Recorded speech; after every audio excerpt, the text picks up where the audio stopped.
Thanks, Bob. I appreciate that. You know, I walked in here this morning, and I had this feeling. It was like I almost suddenly got hit with electricity. And I felt it. I hope you felt it as well. It's quite amazing, this team that's here today.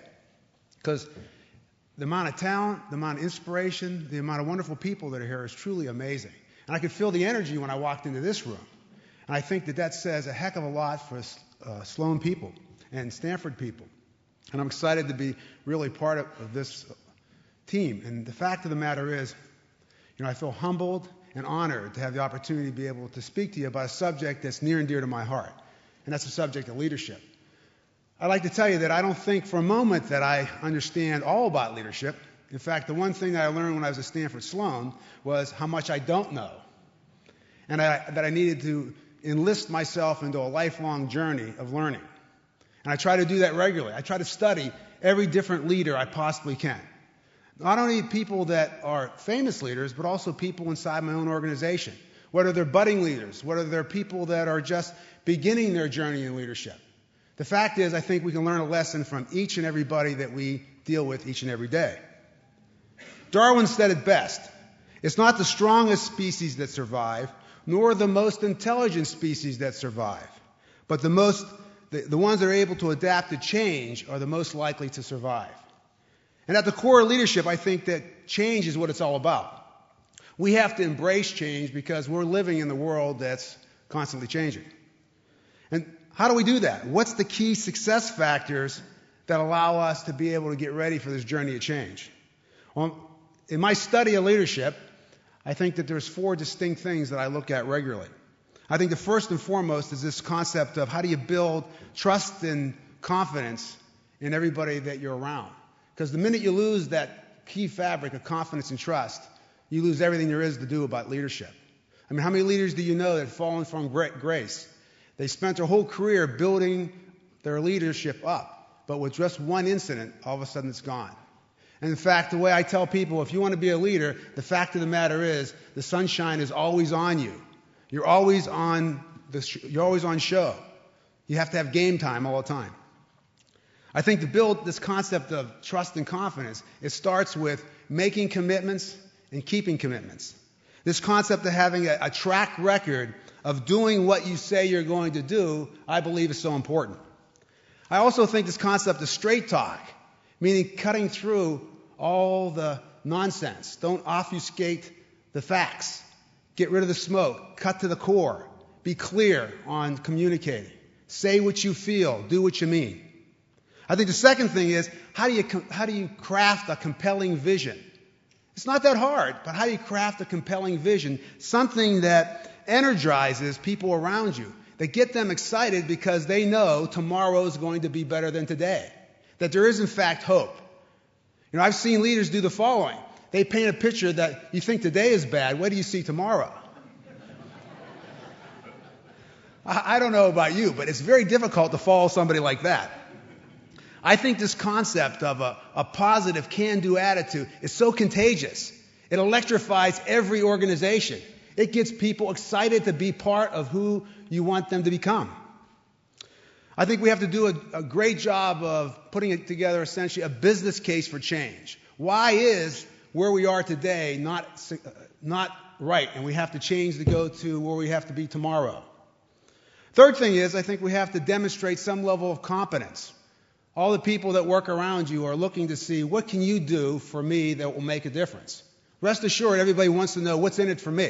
And it's important as a leader that we figure out how to break down the barriers of success that are stopping them from being successful. Because if we can get in their shoes and figure out what keeps them from being successful, we can make the business even more successful. And some of the best leaders that I've been around are the best coaches. They figure out how to get with somebody, understand what their areas of development are, and coach them, and figure out how to be selfless in the manner of coaching them. And finally, I think it's important for a leader to figure out how to do it in an inspiring way. It's interesting to go from point A to point B, but can you do it in such a way that you get people galvanized around what you need them to do? That they think about coming in tomorrow morning so excited that they can't wait to wake up, get their feet on the ground, and get into work in the morning. If you can create an organization like that, look out. I'm telling you, that organization's unstoppable. I also think this concept of treating people like volunteers is important. This concept has gone extremely well for me. The idea is that nobody really has to work for you. They all have a choice. And I'll give you an example. I had the opportunity with my wife to start a charity over in Cambodia. And we now have 4 schools and a teacher center, and we regularly bring over people to get a part of the charity. And we had one major event that we brought over a few Octobers ago. And we had some CEOs there, some other senior people there, and each person had some job they were going to do and had some pet project they would like to do for the schools or the villages, etc. We were building houses, we were painting the school, building gardens. Well, one gentleman now called Frank was a CEO, and he had the opportunity to build a garden. And we were there for 3 days, and day one, a lot of people wanted to build a garden. So day one, all these people were surrounding Frank, and he was a CEO, a powerful CEO, and he's building the garden. And it was interesting to watch after day 1, day 2, day 3, how many fewer and fewer people were around Frank. Until finally, the last day, Frank was by himself, wondering why he was in the garden by himself. Well, he forgot that people were volunteers. Nobody really worked for Frank. But yet Frank lost the concept that he thought he could actually order everybody around. So by day 3, even the most loyal to Frank weren't by Frank. And I think that lesson is an important lesson for all of us in any organization. If we can keep in mind this idea that people really have a choice, and it's our assignment to be able to energize them, influence them in such a way that they want to be around us. That's the key. I think we all talk about this concept of there's a war for talent out there, and I believe that there is. And I think the most important thing we have to worry about is the talent inside of our own organizations. I spend lots of my own personal time re-recruiting people that work for me every day. I find out what is it that's bothering them. What can I do to help their set of problems that they have? Make them feel comfortable that I deeply care. And I love this idea of making a connection with somebody. You know, I see so many times there's these surface conversations that people have. And I'm one of these people that like to dig deep. You know, I'll pick at the scab until it starts bleeding. I think it's important to keep pushing until all of a sudden you reach that magical moment when somebody then the stream of consciousness starts to flow from them because they get emotionally engaged with you. And at that moment, you have them. At that moment, they're connected with you.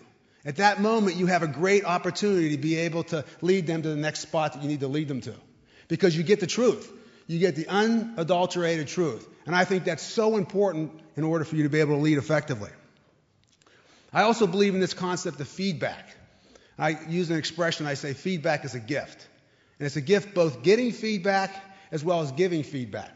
And I think it's important for all of us, if we're going to excel, it's important for us to know our towering strengths and our areas of development, which I can call derailers potentially, or the dark side. And I really mean that because each and every one of us, rest assured, has a dark side.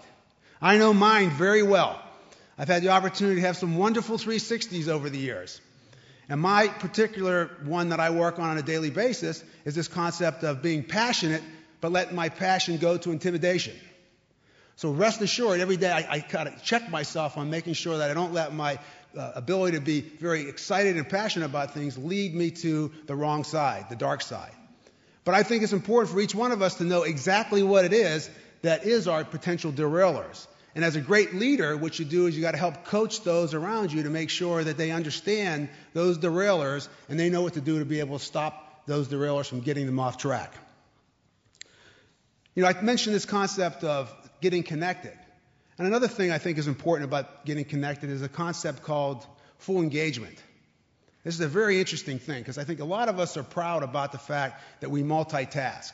And if I ask for a show of hands, probably a lot of you would tell me that you're excellent at multitasking. And I said to myself, I thought I was good at multitasking as well. I learned this really important lesson because I said, you know, I'm at home, the TV's on, my 6-year-old's next to me, I got my BlackBerry going, I think I'm spending some quality time with my family. All of a sudden, my 6-year-old comes over, grabs the BlackBerry, throws it against the wall, and I was about to be upset with him, and all of a sudden I realized this concept of full engagement. I was not being fully engaged with my family. And the point about this is, you know, you can't do multiple things really, really well. Because no matter how good you think you are, the fact is you're better when you're doing one thing at a time. Let's take, for example, exercise. I love this when I go to the gym because I'm a real fanatic when it comes to working out. One of the ways I get myself through jet lag is when I hit the ground, I'm working out all the time. But when I go to the gym and I see the treadmills and they got these plastic things on the treadmills where you can put reading material, I tell you this, just crank up the treadmill a little bit more, throw the reading material out, improve the intensity, stay focused, you'll get more out of your exercise. Full engagement is where it's at. And the fact of the matter is, the more you're able to focus on one thing and do it well, rest assured you will do better. Speaking of feedback, I think one of the most cleansing and disarming phrases I have learned over the years is the following: I am wrong.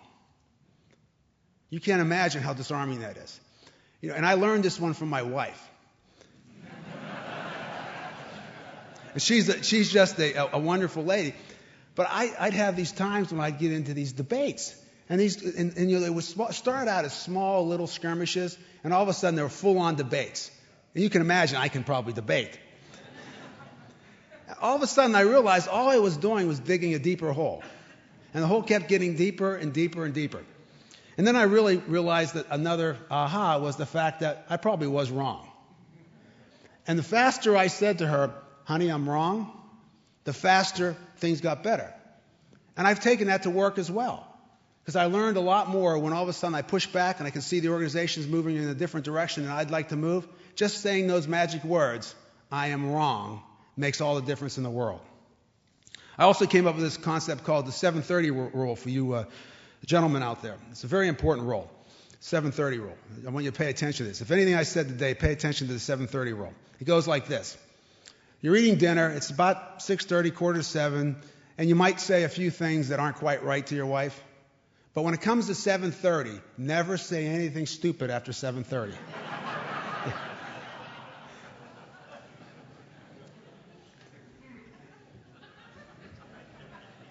The final point I'll make before I turn over to my colleagues is one more that I think is really, really important to think about.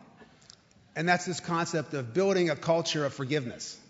It might sound strange as a CEO telling you this concept of forgiveness, but I want to tell you something. You build a culture of forgiveness and it makes all the difference in the world and an organization. We're often wronged by somebody else, but the fact is we got to get over it. We got to move on. We got to keep moving forward. Don't look in the past. The fact is, when you get caught up in the past, it drags you down. It's kind of like that little story that all of us heard where if you go out and any of you are fishermen and you catch crabs and you put crabs in a bucket, you'll watch the crabs and all of a sudden they start to try to crawl out. One is almost out and all of a sudden one reaches up, grabs it and pulls it back down again. And that's what happens when you don't forgive and you can't let go. Many of us probably have watched people go through divorces. Those who have the healthiest lives afterwards move on, forgive, and forget. Those who hold on to the animosity, it kind of sticks with them for the rest of their lives. This fact, it works extremely well in organizations as well. If you can build inside a company this value of forgiveness, it's amazing how you can move on from little skirmishes that happen inside the organization. Well, look, I had a pleasure having an opportunity at least to give you some opening remarks. So I'll turn it over to my other colleagues here, and we'll move on. Thank you. Scott, you got it.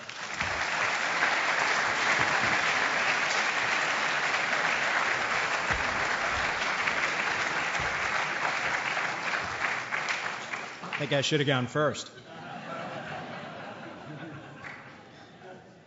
It's kind of interesting. I spent the last 6 years being the CEO of a very capital-intensive company, and I have to tell you, it's incredibly refreshing to be able to get up, give a presentation, and not have to ask for money.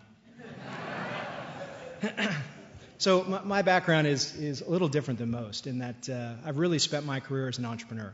I've been involved in the founding of 3 public companies. My first 2 companies before I went to business school, one was Claris, one was Sequel Financials, both in the enterprise software space.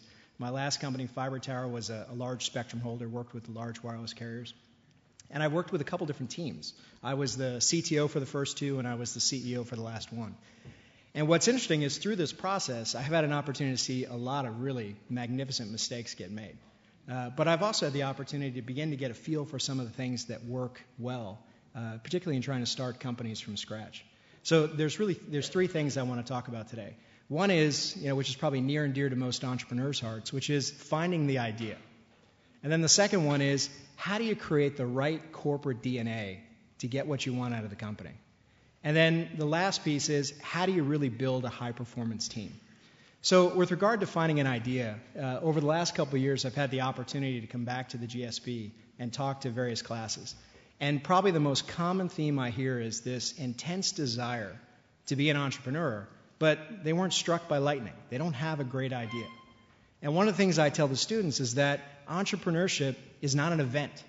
It's a process. And by way of example, let me share with you how Fiber Tower was actually created. So Fiber Tower came out of 2 Sloans and 2 MBAs out of the class of 2000. And if you think back in 2000, the financial markets had just imploded.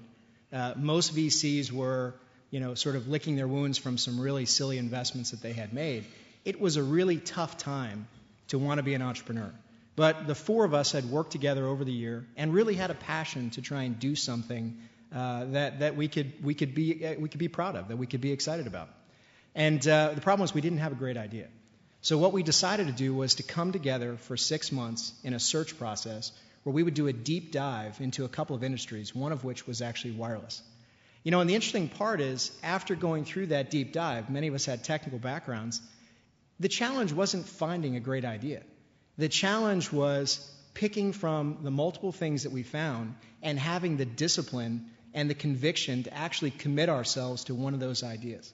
And, one of the things I found is you create your own luck.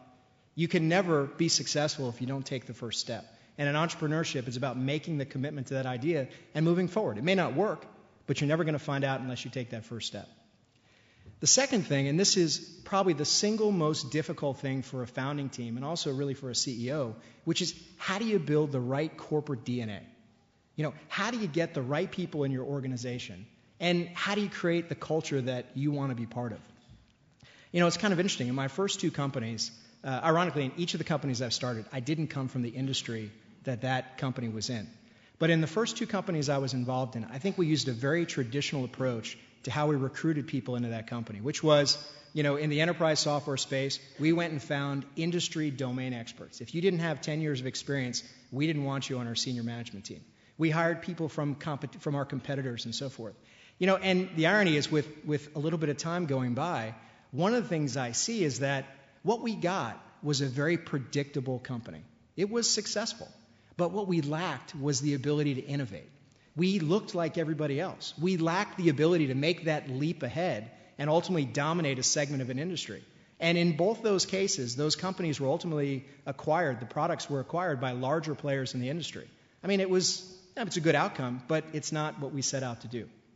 So in creating Fiber Tower, after having been immersed in, the GSB environment and sort of, full of energy and, just an excitement to go do something, we tried to do something very different. We tried to surround ourselves with the most talented people we could find, regardless of the industry, with the expectation that, like we did, we could come up to speed very quickly, and in many cases asymptote at a higher level than the folks that we could pull out of industry. We wanted to create an incredibly strong culture, something that supported the core values that we had as founders. And then finally, we wanted to put in place a very rigorous recruiting process to make sure that the legacy of our culture was supported and maintained throughout the company, even as it grew, in our case, across, almost 20 different geographies where we had a company. And I have to tell you, it was incredibly powerful. I think we created a team that was very cohesive, very adept at, being innovative and solving problems. But I will say, that sort of concept, the hubris that everybody can come up to speed, worked to a certain point. As the company moved to the point where we had to operationalize the business, every time new roles would be created, my natural inclination was to go to the bench, take one of my superstar performers, and put them in that role. And the reality is, in these operational, related roles, you need a certain amount of experience, what I was calling pattern recognition skills. When you're creating the process in that role, you need to have a gut feel for whether or not that's sufficient to capture all the issues that could happen. And I can tell you, there were some huge blunders that I made where, we thought we had very thorough processes in place and we didn't realize that they were broken until something significant went wrong. So we had to recognize that getting the right DNA involved getting the right, not only the right intellectual capabilities, but also the right domain expertise at the right time. And then also reconciling the decision-making structure in the company. Moving from very consensus orientation to really more of a consultative process where there's accountability. Now, the last thing is, how do you build a truly high-performance team? How do you create that time in somebody's career that they always want to get back to? That one company, everybody has it, when it was that one bright spot in the sun where everything just felt right. And it's interesting because before going back to business school, I was always in technical roles. And quite honestly, had you asked me, coming out of the GSB, what were the skills that I would use most often? I would have told you. It would have been accounting, finance, strategy. And it's not that those weren't important, but I can honestly tell you one of the most impactful set of skills we took away from the GSB came out of the classes, high-performance leadership and interpersonal dynamics, touchy-feely. David Bradford was the one that had taught them. And, what was interesting was, of the 4 founders, I was the one that didn't take it. So I was leading this initiative, and I had 3 really passionate partners that had sort of embraced and, inculcated these concepts. And I'll tell you a funny story. We're sitting at, picture 4 guys in a windowless office with folding tables, going through a research project. And after about a month, these guys came to me and said, we'd like to do a feedback session. And, I had been part of starting companies. We've gotten lots of, 360s and so forth. I thought, well, this is going to be great. So I prepared my notes, and they were feverishly writing all this stuff. I'm thinking, I've only been here for a month. What are you going to say? The reality was when we sat down to do the feedback session, something really remarkable happened. What I realized was that my perception of my capabilities was very different than their perception of my capabilities. And I will tell you, it was a humbling experience. But it was also a very profound experience because what we were able to do was create an environment outside of the compensation structure and the structure to get stock in the company, really an environment that we as executives could on a peer-to-peer basis give ourselves positive and negatives, both on the results that we were getting, but also on the behaviors we were exhibiting as leaders in the company. And it was something we grew across, all the people we brought in. And it was, without a doubt, one of the most powerful tools we used as the leadership team. And it was interesting. We'd bring people in that had, 25 years of experience from industry, and they had the same epiphany I did. Their perception of who they were was in many cases very different than the people that they trusted and worked with. So, with that, I guess what I would leave you with is, entrepreneurship is really, it's a process. It's an amazing journey where, you make some good steps, you make some bad steps. And for me, the most important part, the part that was the most satisfying was creating the type of DNA that every day you want to be part of that organization. And people, want to be there, and things like attrition and so forth just are non-issues. And then finally, empower the team with the type of tools that allow them to fulfill the vision and the core values that you've set up. So thank you.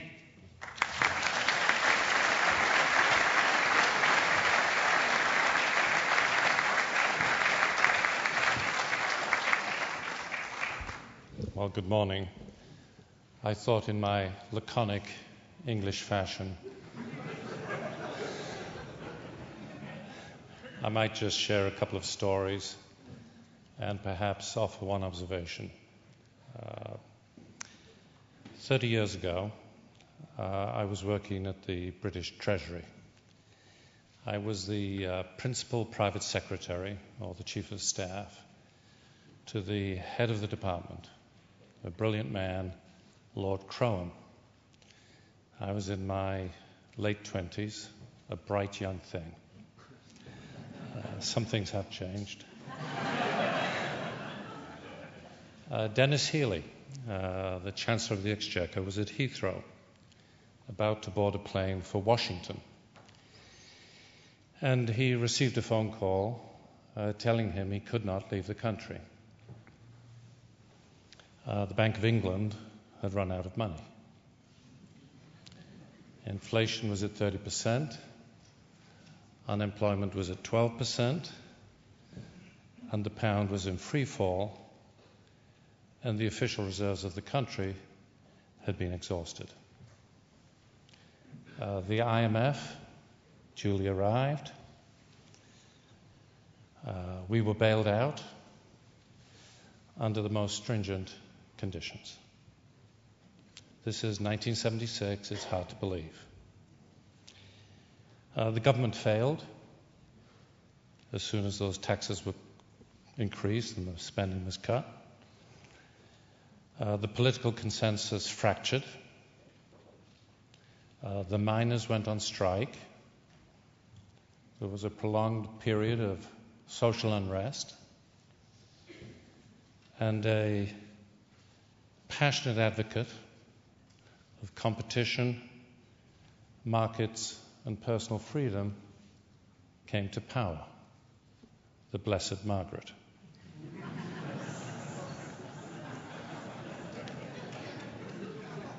I cannot describe for you the shock and disorientation of the erudite elite for whom politics was the art of the possible, not the pursuit of the future.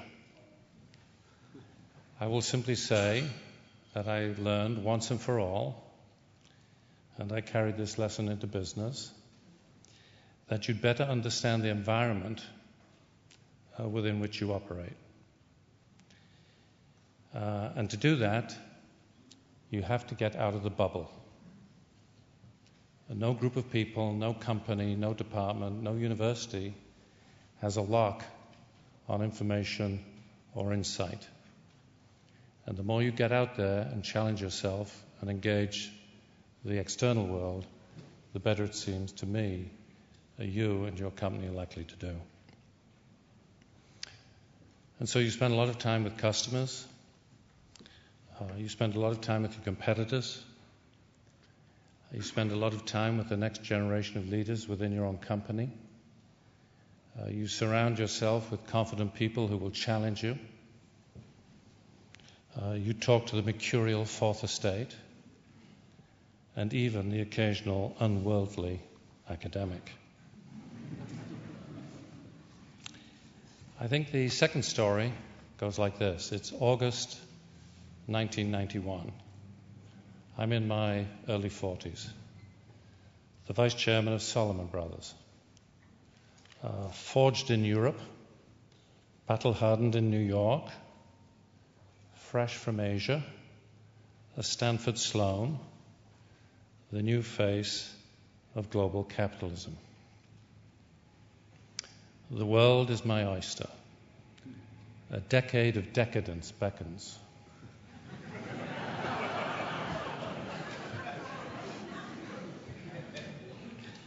Except that the firm has manipulated the Treasury market, and John Goodfriend, on the advice of counsel, has not deemed it necessary to remove the trader or inform the Fed. When I learned this, I called Val, my wife, who's here today, and Val said, "You must do what is right." So I called John, fully expecting to be fired on the spot, and said if he did not inform the board, I would resign.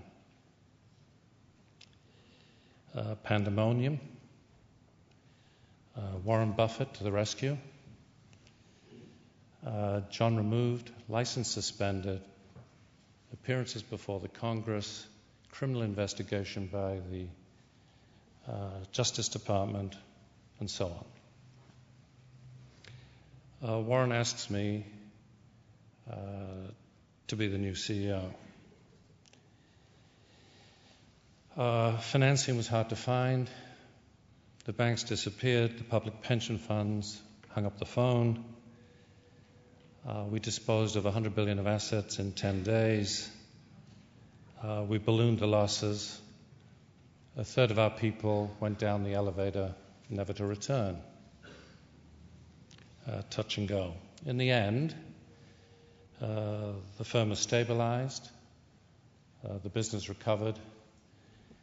And in 1997, at 5 times the initial market cap, we sold it to Sandy Weil. I think the moral of the story, and for any leader, is this: you must know who you are. You must know what you want to do. You must know what you're not willing to do. You must know who you want to do it with. And I don't believe you can be true to yourself unless you're willing to give it all up, which may seem paradoxical. The observation is this. I believe great companies can only be formed and created, can only grow and succeed if they take risk. And I think great leaders have to take risk. And the risk means you don't know what's going to happen. But in the world we live, you cannot play steward. You cannot preside. You need a point of view. And my whole life, for better or worse, for richer or poorer, I've tried to have a point of view. It caused me to leave government for business. It caused me to leave England for the United States. It has caused me to spend a lot of time in Asia. So I thank you. I thank my wife for joining me in this journey. Thank you.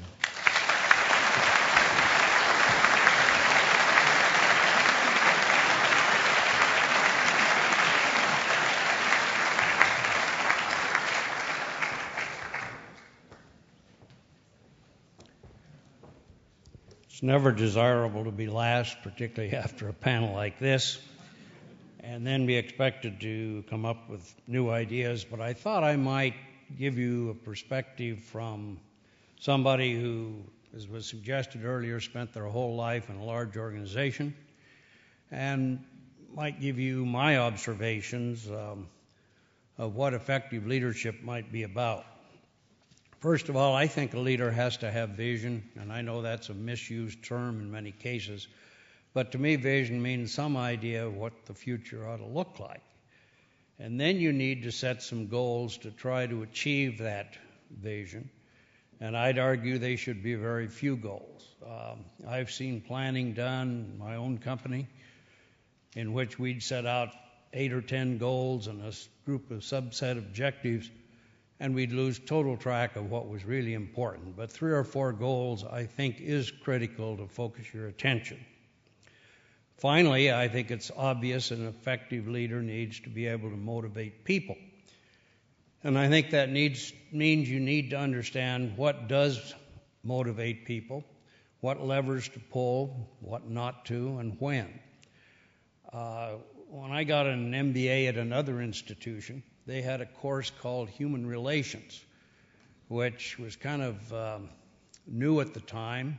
And what it designed to do is to get you into indirect interviewing and trying to understand how people react to your various actions.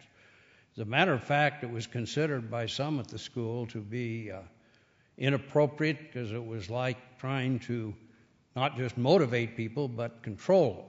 But I'd suggest to you, if you don't motivate people, if you don't control them in the direction you want to go, you're not going to get an awful lot done.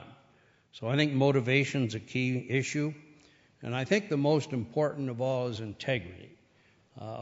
You just pick up the newspaper today and realize what happens when people cross that line and the tremendous downside that ensues. So I think without a question that an effective leader must have and must consistently have integrity. Clearly, decisiveness and good judgment. I think that pretty well goes without saying. And I want to align myself with what's been said on the issue of risk. I think an effective leader has to take some personal as well as some company risks, and they have to be persistent in trying to pursue their goal. At Boeing, at least, you literally had to take the long view. A normal airplane program was 4 or 5 years in the making and 10 to 20 years in trying to determine the result. The company almost canceled its 737 program on 3 occasions when I was a very junior manager.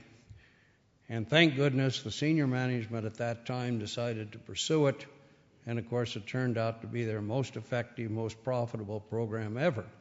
Sometimes you just need to stay the course.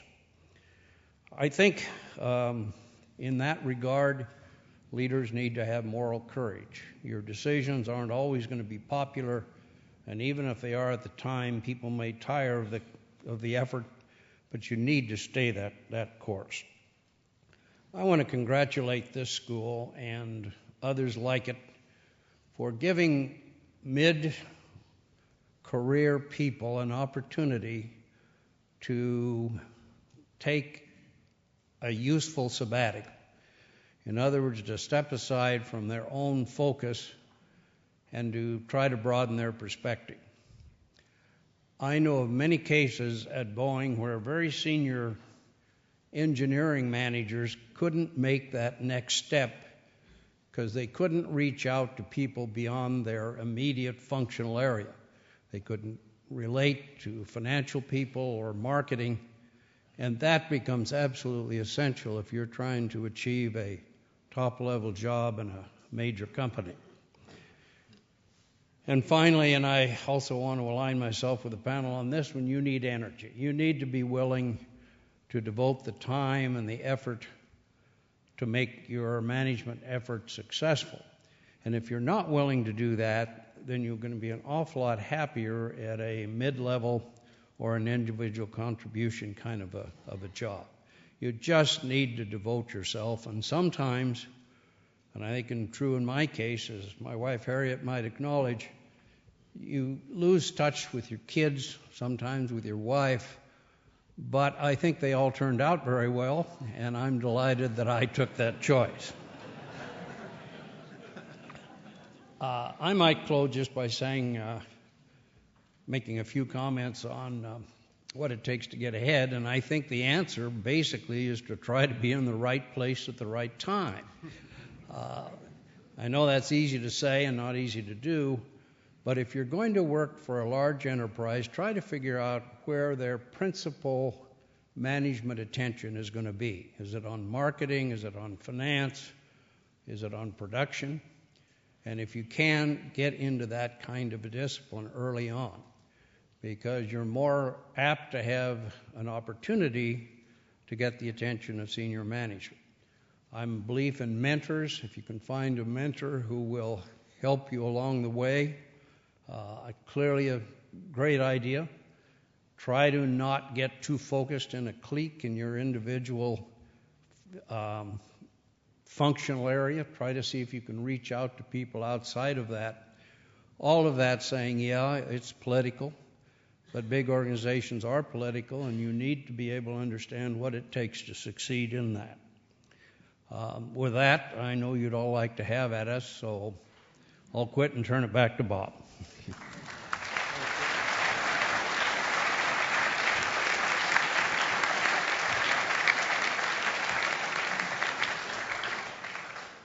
Wow. Well, you've had 4 views from the top.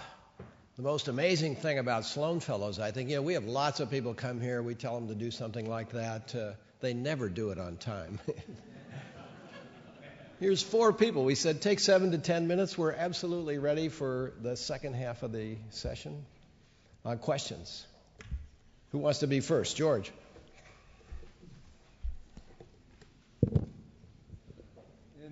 In your tenures at the top, to what extent did you value loyalty as a company asset and as a means of recruiting, motivation, and things like that? In the context of a multinational corporation or a big organization like Boeing, IBM, and others. Okay, yeah, any particular, you want to direct it to Frank maybe? I'd like Frank to start with it. Frank started out on to what degree, what extent did you value loyalty, and how did you see loyalty as a factor? Well, I guess I would tend to value loyalty very highly. I was of the era where people started their careers with a single company and often stayed with it. And I appreciated other people around me who did that. However, I don't believe in unbridled loyalty. I think loyalty needs to come with a degree of honesty. And I always appreciated and frankly, my predecessor did, people who would stand up to you and take a different position when they felt strongly. I don't think it's necessary to disagree with your boss all the time. That's suicide. But it is important to occasionally say, hey, look, I just don't think that's the right way to go. And so I agree with loyalty as being an important ingredient, but not at the risk of catering to a person unrealistically. On recruiting is terribly important. In today's world, where people move very frequently between jobs, it's becoming increasingly important to try to find somebody that's not just looking for another stepping stone. And one of the qualities I think that are important in an executive is the quality of focusing on the job at hand and not focusing on the next opportunity. It doesn't say you shouldn't plan, but it does say you shouldn't be perceived as somebody who's just passing through. Any other panelists like to jump in on this, Derek? Yeah, I'll make a couple comments on it because I think it's a great question. And when you're in the middle of doing a turnaround and you bring people into a company, you clearly get an enormous problem that could occur. In fact, there was a comment that was going around our organization for a while, and I found it very irritating, which was called FOB. And FOB was Friends of Bill. And it was very interesting because in my own way, I thought in my mind that I was being fair to everybody, but the fact of the matter is somehow the new people that came in got tagged with this expression simply, I think, because that they were part of this turnaround and therefore bringing new change into the organization. So I have been going more out of my way to make sure that there's an equal playing field for everybody. So while loyalty, I think, is important to move the needle forward, the fact is it's even more important to make sure that there isn't any loyalty to any one individual and people are really loyal to the company. And we got to get everyone to get that point of view across. So I've been very careful with that, but that clearly is something in a major turnaround when you bring people in. It's definitely a factor that others see very quickly. Thanks, Bill. Derek, you want to jump? Just quickly, when I ran the international business of Citi, 100 countries, 150,000 people, of whom 2,000 were American. And yes, of course, we value personal friendships and we value continuity.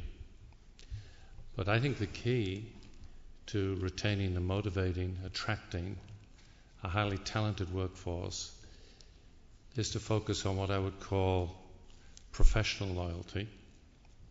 It's a little distinct from personal loyalty. And to say what the values are of the profession or the company that you're leading, and see if people will buy into those.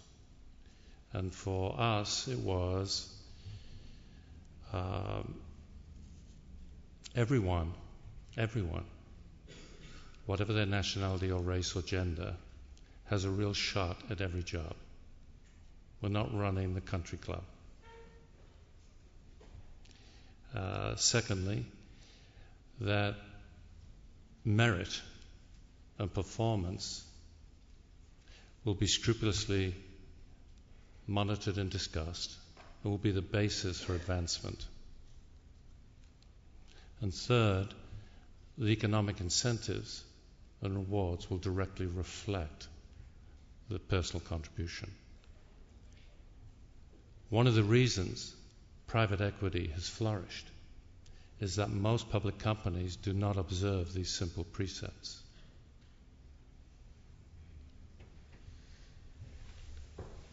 Thank you. Who's next?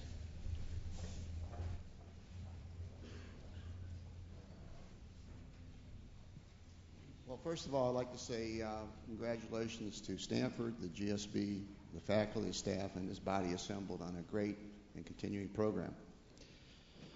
I'd like to quote one of the leaders in our class when he said, I have two questions. One is relevant but not very important, and the other is important but not very relevant.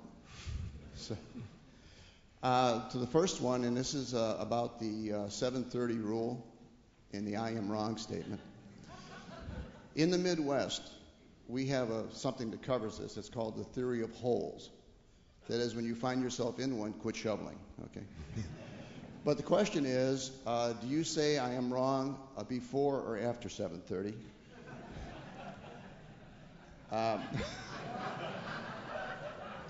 The second question deals with this whole notion and about the classes.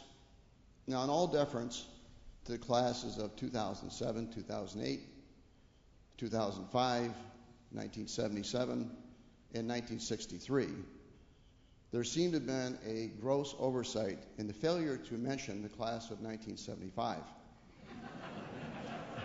And I bring this up for George Parker and yourself, Bob, because we were told personally by some of you people we were the greatest class ever.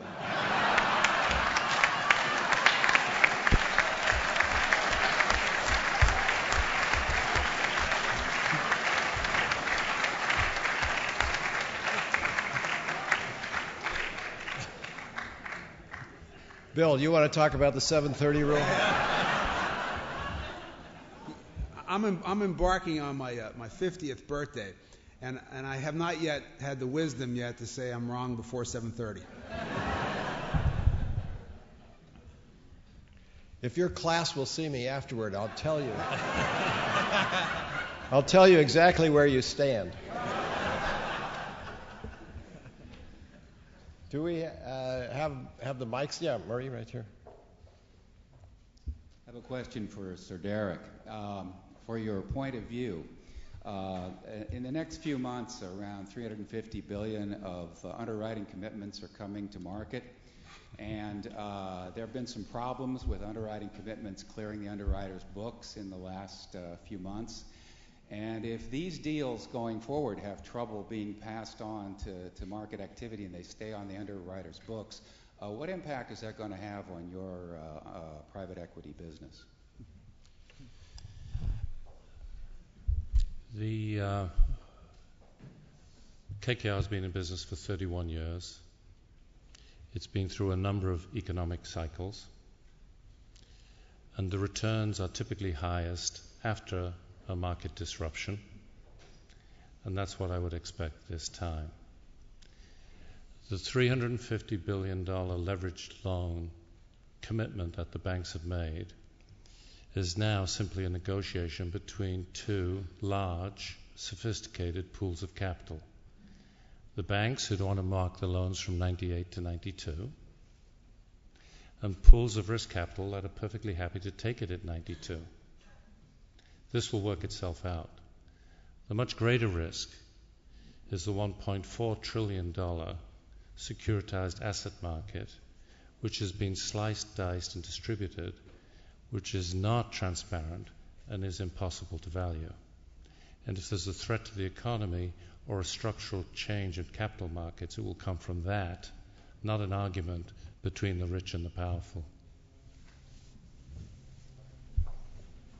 Darcy, you have a question? All of you gentlemen have addressed very well the things that can contribute to a successful company, and internally particularly. I'd be interested in your views of the impact of non-corporate players, NGOs particularly, not-for-profits, etc., who are growing in their influence in this world, and how corporations and the private sector should organize to work with them, deal with them, repute them sometimes, but do the kinds of things that you would do internally with those external players. Very good question. Anybody like to jump in on that one? How a company can relate to non-market players, as we might call them, NGOs, governments, journalists, public interest groups, consumer groups? I'll start, Bill? I guess, with that one.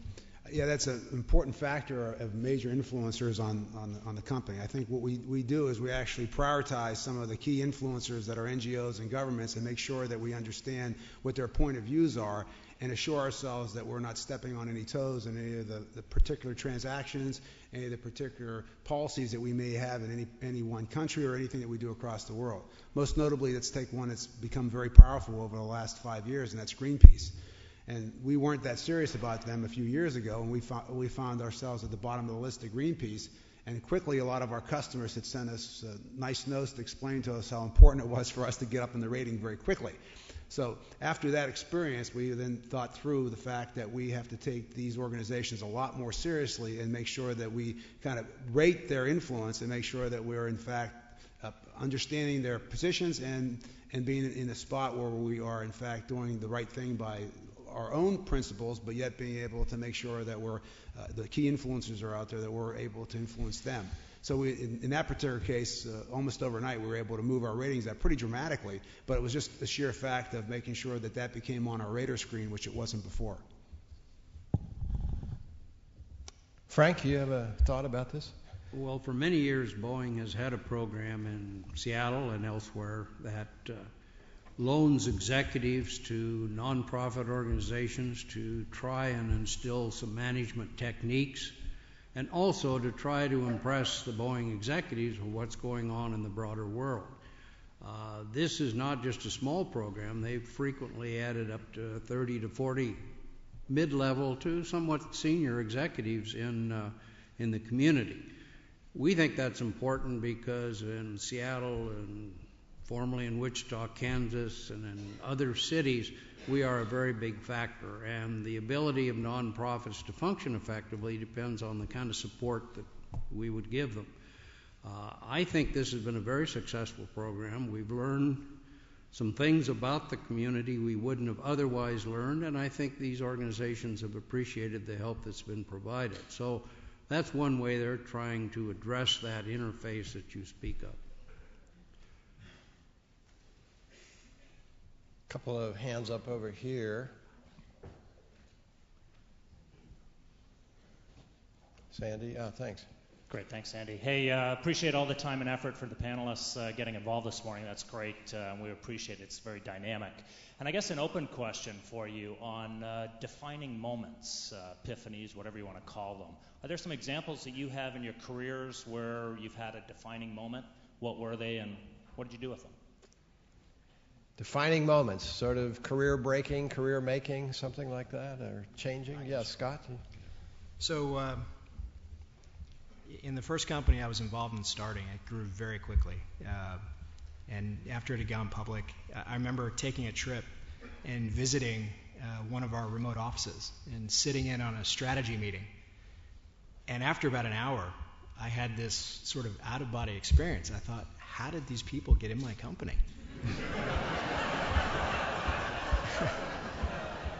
And what I realized was that they didn't reflect my beliefs or the beliefs of my partners and how we started the company.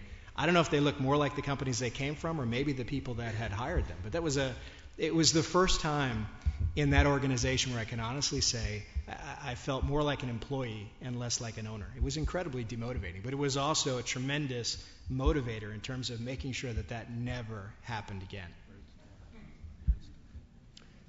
Anybody else want to jump in with a defining moment? Bill? Yeah, I'll take a shot at this. I was working at Allied Signal, and I had my first opportunity to run a business and a profit and loss statement. And there's a little bit of potential tension in the organization, so they decided to do a 360. So we had this 360, and the chairman and CEO at the time was Larry Bossidy, who was at GE for 25 years, had a great record of performance at Allied Signal, and he had this 360 done on me. So I had an industrial shrink come out and spend some time with my entire team, went to the board of directors, went to people deep in the organization, and then spent some time sitting with me to go through what he was going to show to Larry. And I remember it was over dinner time. He was going through this document that he showed me. The document was in front of me. And I've done the 360s before, but now I'm reading this thing, and I said, well, that's not me. And I'm scratching that one out. And all of a sudden, I find myself with a red pen changing everything. And essentially, all of a sudden, it struck me at that very moment, and that was probably the major epiphany, which was this idea that I'm managing the news. I mean, it's clear this is what everybody thinks and feels. What am I trying to do? I said, they obviously believe this, and obviously if I don't change, there's going to be a major problem here. So at that very moment, the light bulb went off in my head and said, I really got to figure out how to manage some of these derailers, otherwise they really are going to derail me. Derek, I think you gave us a defining moment when you talked about resigning as Solomon. Right? Right back here, yeah. Yes, I'm with the class of 2008. We just want to say we're glad to be here, part of the Sloan family. Panelists, great discussion. I want to ask you a question about ethics. It's a major topic. Curriculums are being changed to put more emphasis on ethics. And leading your companies, how do you infuse ethics, or how do you go about getting people to have a certain corporate ethic, especially for Derek, where you've got a wide, very organization that's spread across the globe, different countries, different cultures, different norms. How do you go about getting ethics instilled into your organization? You want to start, Derek? Yeah, I don't have a great answer. I think all of us would say you have to articulate your values, you have to repeat them. Most importantly, you have to live them. Where I've seen companies I've worked at or companies we own, the greatest failing is we're not willing to really penalize bad behavior for people who are otherwise very gifted and make a big contribution. And that is very disturbing and undermining to the culture as a whole. But I think that's a real problem. I also think with the turnover we have today and the multiple career plan of our daughter's generation and so on, it's very difficult to keep track. And in the end, I think you're driven to extraordinary surveillance, I use that word advisedly, and compliance functions. You can trust, but you better verify. Frank? Well, I certainly subscribe to that. I would say the thing that isn't going to do it is simply having an ethics policy. It's a great place to start, but a policy alone is not going to ensure the kind of behavior you want. I think the senior management has to walk the talk, and in the company that I represented a few years ago, that didn't happen. And so despite having a pretty sound ethics policy and ethics training and people signing affidavits, it fell apart, and the company suffered very severely as a result of that. So I think you do need to monitor it, and you need to monitor it effectively, and you do need to take, as Derek says, very strong action if people do cross that line. Because, once it happens, the whole house falls down, and it takes a long time to recover reputations. I don't think there's anything, as I said in my earlier remarks, more important than integrity on the part of senior management. And without that, whatever else you do is just not going to work. But with it, you have a chance of being a role model for the people below you. Scott? I certainly echo that. I think, one of the things that has always been effective in the various places I've been is, in defining the culture, people, I think they absorb experiences through stories. And, one is obviously leading by example, but, one of the things I thought was always effective, in companies that I had worked for, was, seeing examples of where people had to make very difficult decisions that may not have ultimately benefited the company, but they were the right decision. And, I know at Fiber Tower, that was one of the things that we tried to do a good job of, was really document those stories, give people tangible examples where, leadership in the company had to make a hard decision, and what the repercussions were. Let them know that it's okay to have a good idea, bad outcome, and you can't teach it. And the other thing I'd say is you need to have zero tolerance in every situation where something happened that I thought didn't conform to the basic core values we had as a company. Those people couldn't be with the company anymore. It was absolutely cut and dry, and people knew it. Bill? Yeah, just a couple quick comments. I have the opportunity to run a $15 billion startup. It's a company that essentially is a Chinese company and the American icon IBM's PC business all put together, and almost overnight the processes were gone. So we had to recreate literally everything. And one of the key lessons I learned along the way is this concept of absolute power absolutely corrupts. And it's so important to have the appropriate checks and balances in place. I echo on the panelists' comments here about this idea that people watch the stories that happen inside the organization. And we had to take important action when somebody did something the wrong way and literally take out about 6 or 7 critical managers to one part of the operation that literally set us back probably 12 months.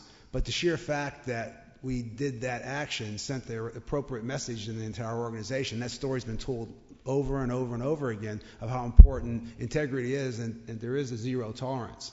We've also set up this concept of, which some companies have called an ombudsman office, which gives a allowance for venting to happen and another source of feedback that gets back to the management team if there's anything that's brewing somewhere in the organization where we can take action. And as Derek discussed, we can inspect deeply when we hear something that comes through the office.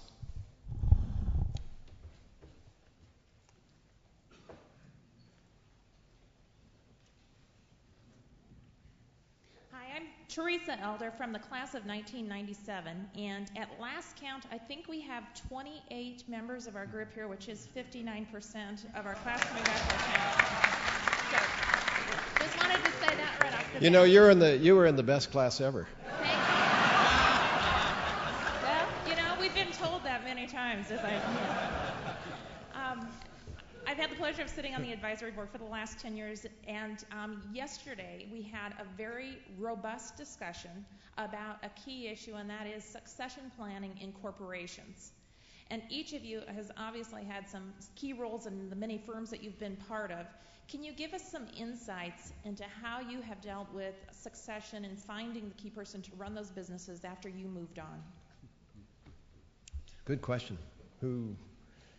Any particular order? Someone want to start? I have no comment on the succession at Citigroup.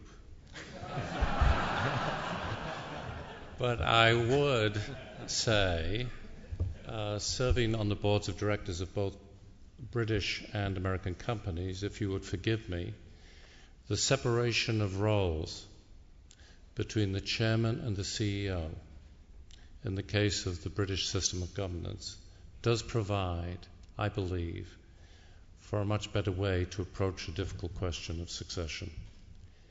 If all power corrupts, the CEO who is chairman and who can control the right membership of the right committees and controls the information flow to that committee, I think, is not fully representing the interests and the long-term interests of the shareholders.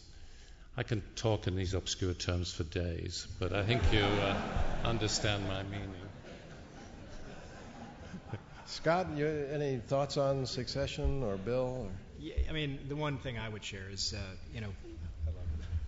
having the last company that I was involved in starting ultimately merged with a public company, and there was a lot of discussion around who should lead the company, and one of the things that they had come up with was to divide it up where, I would take an executive chairman role and we'd bring in somebody to, the other CEO would basically run the organization.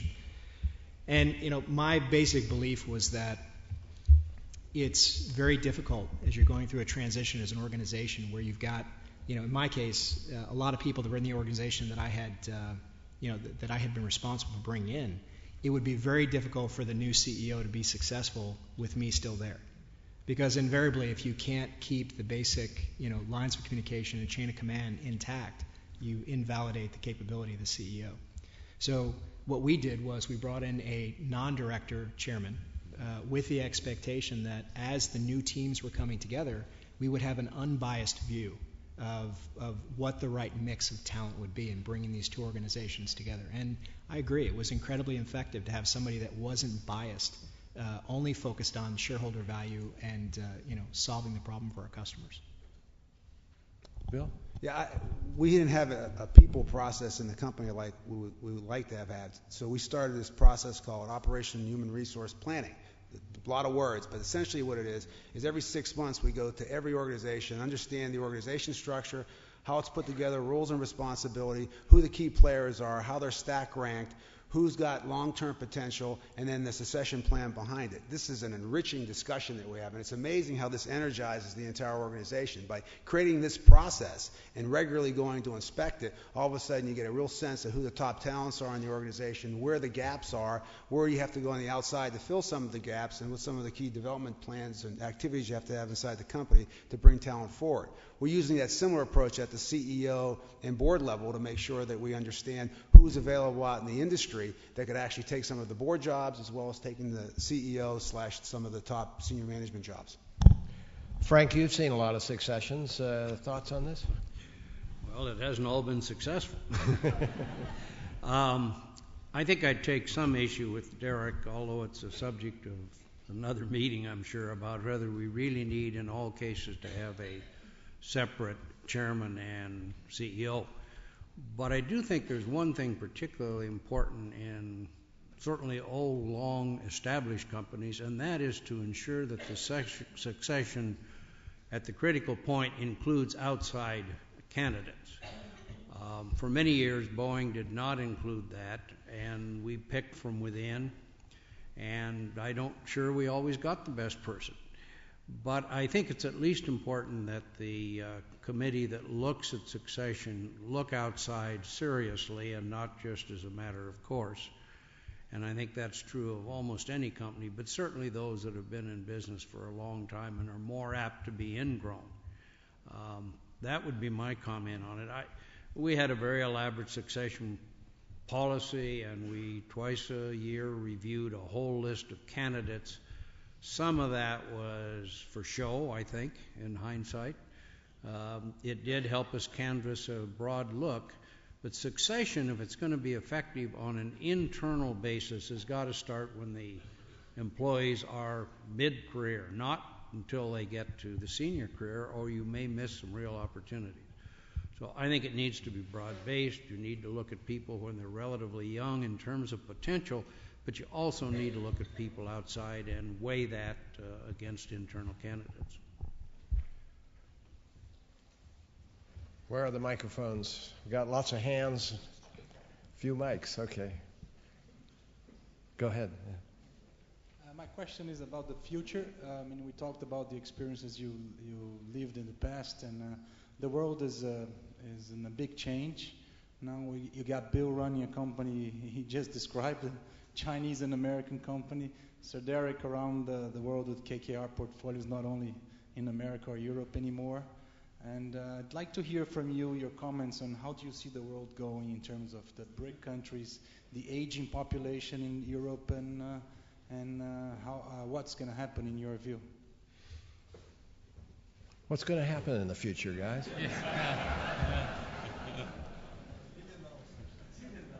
Billion-dollar question. Yeah.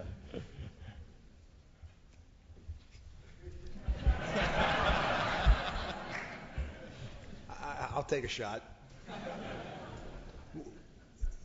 And I guess the best way I would describe this is it's very difficult to even look that far out, but we've looked at some of the trends that are happening right now of the way we've even organized our company today. And we've termed a new expression we call world sourcing, because this concept of outsourcing essentially has had a lot of problems across the world, but yet I think it's morphing now. When you look at globalization, what's the next step of globalization? And I've termed this idea world sourcing. Let me bear with me for just a moment on what this is. It's essentially figuring out what part of the value chain needs to be in what part of the world to be successful. So when we put these two companies together, all of a sudden we quickly realized that there's talent all over the world, and we're utilizing a lot of the talent, and how best for us to be able to put the value chain together such that we can still deliver the right kind of results to companies, and yet have an opportunity to lift living standards up everywhere. If you think of this concept of world sourcing, I think it's had a magnificent effect on lots of different economies, especially the BRIC countries in the world. I mean, if you look at India, for example, the literacy rate of India has gone up from 32% in 1960 to 87% today.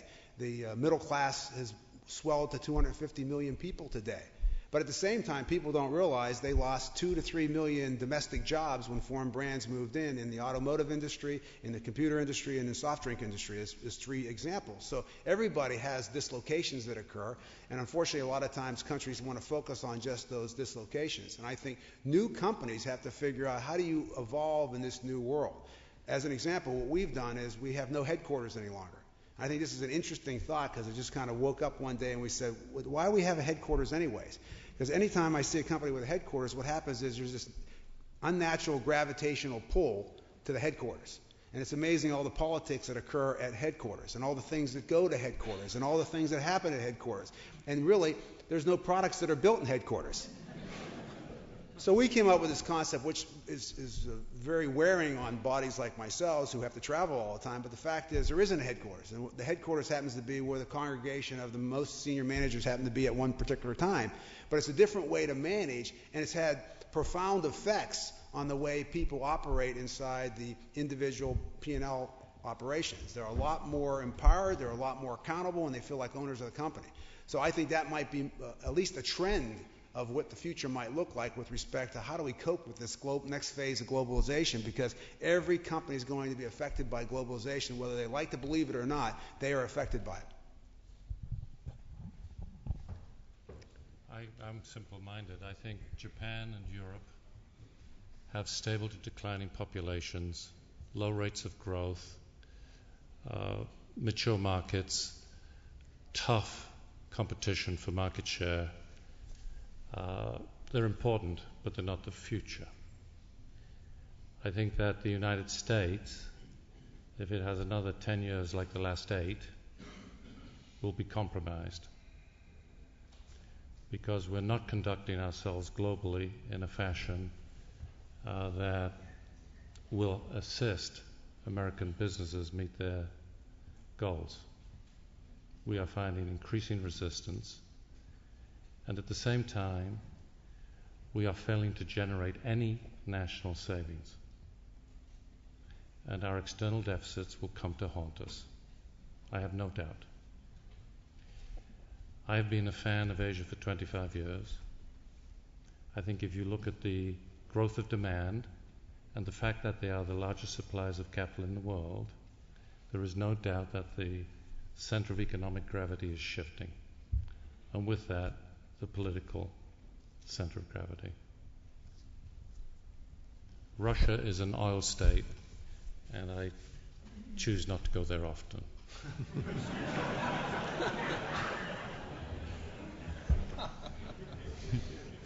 Yeah, Darcy, you have a... Chuck Lalaikas, class of 70, and I just have a question. I know you all had experience with boards of directors, having gone through the Enron, WorldCom, and Tyco and all that.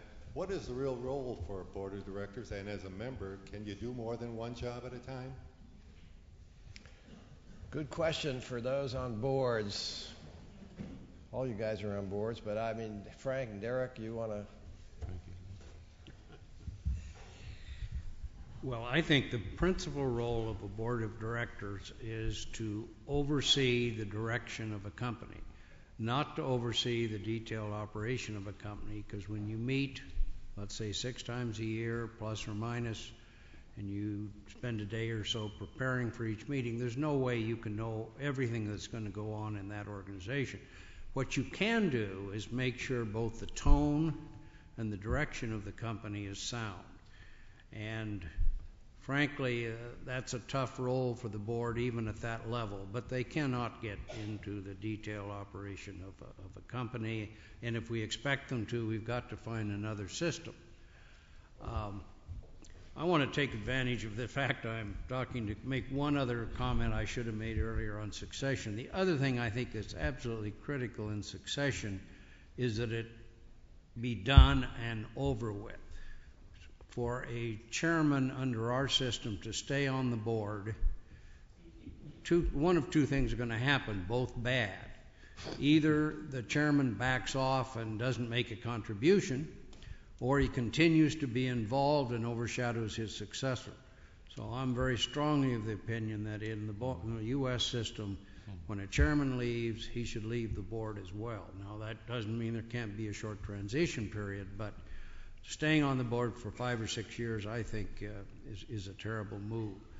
I'm sorry to detract from your basic question, Chuck, but anyway, on the board, I think we have to tailor our expectations to the reality of what a board can and can't do. Good. Here's a question on the aisle, Marie, right here. And then over here next. Tim Reed, class of '82. I think, Bill, you made a point about the need to adapt to change. In organizations, there's a struggle between the culture of operations and the culture of creativity. How do you guys manage that to nurture a culture of innovation so that you can deal with change? Bill? I think bingo, you hit one of the biggest problems that we're facing regularly. One of the ways that we're attempting to do it, we don't have cornered the market on all the ideas here, but one of the things that we do is we actually are trying to, as our market starts to mature, we think that it's really important to have two major thrusts in our strategy. One of them is operational efficiency, which you just pointed out, and the second one is customer intimacy. And this idea of customer intimacy means having people that are almost full-time that observe customers and how they use our product in new and unique ways, and can we spot trends that will then spark new innovations on the direction of where our products will go. That's been somewhat helpful for us to be able to get some new concepts in place. I'll just give you a neat idea that happened. It was another spark of innovation that occurred. One of our Japanese engineers happened to be on vacation, and he saw an owl fly by, but he didn't hear it. And he all of a sudden wondered why that was the case, and was thinking, because he happens to have the job of designing the fans for our computers that make a lot of noise. So he said, wouldn't this be wonderful to analyze the design of the wing of the owl and figure out if we could take that design and actually put it inside the fan blades? Well, he was able to complete that. We took out 3 dB of noise in the ThinkPad design products, so we were able to take 5 dB out of our desktop designs, which is unique, but it was a spur of the moment to say we actually had somebody on vacation getting some innovation.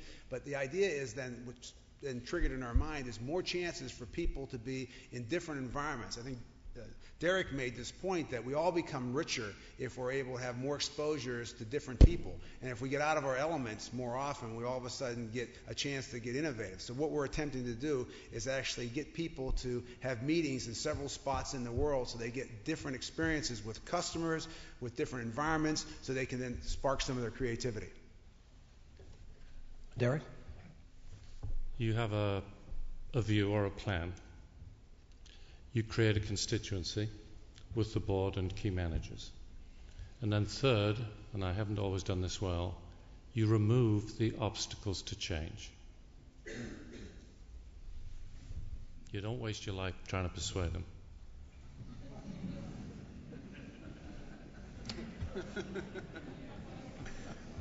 Okay. I know we've got lots of questions, so let's... My question is, given the forces that are changing the global economy that Sir Derek hinted at, what does the panel think that the Sloan program needs to do to stay relevant for the next 50 years? There's a good question That's for you. Don't look this way.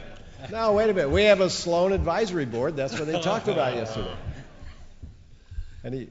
What does the Sloan program need to do to stay relevant? I'm on the Sloan Advisory Board, so I'll take a crack at it. There we go. One of the comments I had made was just around, the things that were valuable and required, and the things that were, that were unique and life-changing in terms of how you run a business. And I think that, you bring in Sloans with a lot of experience. The expectation is they bring a lot of the soft skills around human resources and developing, promoting, paying people. The reality is that as I left business school as a first-time CEO, the biggest challenges I had were not around, making the Excel spreadsheets work, getting the marketing plan to work, making sure the strategy was correct. The biggest challenge was understanding the interpersonal dynamics. How do I reward people? How do I make sure they're motivated? I think, where we can help new managers is giving them the soft skills that they need and practice these things. So they come out of business school with not just the quantitative capabilities, but really the qualitative aspects of how do you build a very cohesive culture that's durable. Anybody else want to give instant advice? I think you just read the new MBA curriculum. And I think it's a profound change. I think you to be compliment on it. I think the entrepreneurial capacity of Stanford is recognized and is highly relevant to the modern world. But I think this profound shift to globalization, Bob, which has been talked about a lot, is also critical. But I really think you've just done it with the new program. Well, and of course, we got most of that from the Sloan program. So I think the interplay between the two is great. And here's a question right here, Sandy. I want to thank all four of you for reminding me, in Winston Churchill's words, how much I have to be humble about. Thank you. And Scott Brady, you showed us that with the right GSB background or foreground, that any four people can spend 6 months looking at a variety of industries and come up with some great companies and great ideas. Is there a structural barrier why major corporations don't do that to themselves and beat you to the market, or is it always going to be available for just 3 or 4 guys who can do this? Why don't big companies do exactly what you did and create these markets before the small guys beat them to it? Yeah, it was amazing to me. When we did our research, I wish I could say what we came up with was original art. What we came up with was a byproduct of sitting down and talking to customers and supply chain members and just asking very simple questions. If you're successful at what you're doing, what's the key bottleneck you're going to see in the next 24 months? Our business wasn't created by a great idea from us. It was actually an engineer, a very low-level engineer at a company that became one of our investors, explained to us exactly what needed to be done to help them be successful. That level of diligence, I think, can be done by anybody. What you need is the ability to find the idea, but then the ability to make a commitment to it and actually move forward with it. I think that's probably where it breaks down most.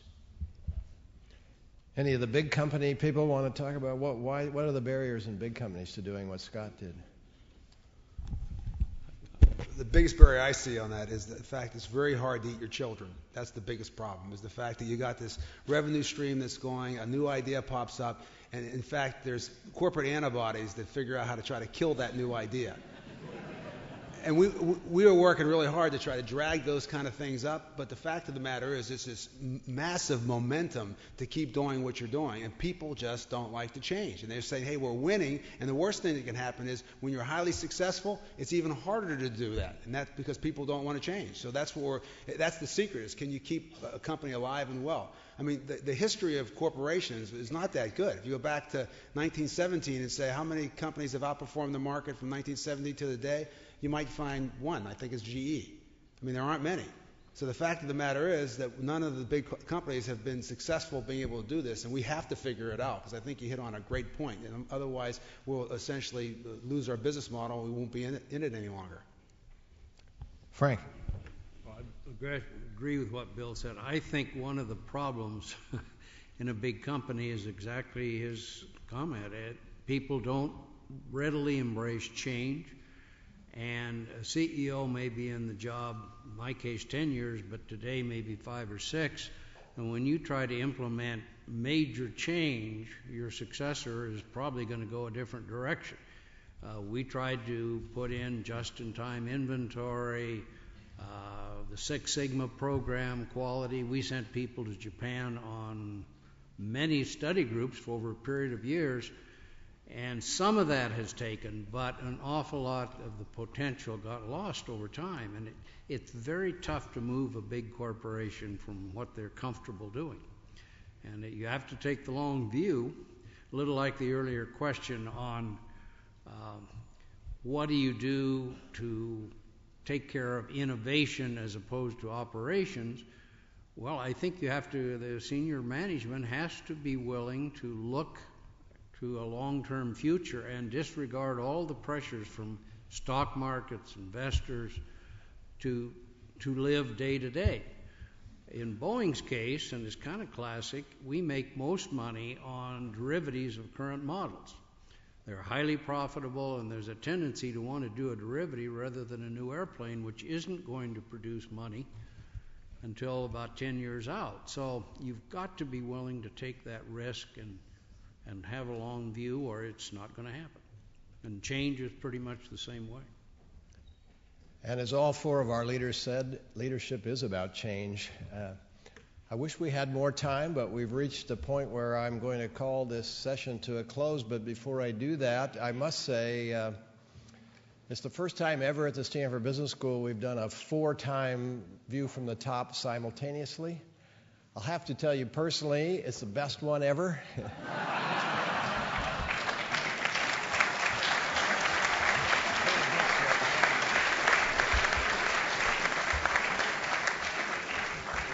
And thank you for thanking our wonderful panel. They not only did everything right on time, but they left us, I thought, with some incredibly perceptive, insightful, provocative points of view.